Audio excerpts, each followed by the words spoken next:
शेर बोला गर, मैं जंगल का बादशाह, बंदर हंसा हा हा हा, छलांग लगा के आया। हाथी बोला जोर से पाऊं पता कमी, चिड़िया बोली चुम चुम, मैं उड़ने वाली छोटी मिटर भी बोली म्याऊं म्याऊं, दूध मुझे पसंद है।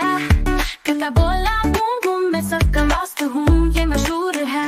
गाय बोली मो मो, दूध में देती रोज। बतख बोली कौ कौ, पानी मेरा दोस्त।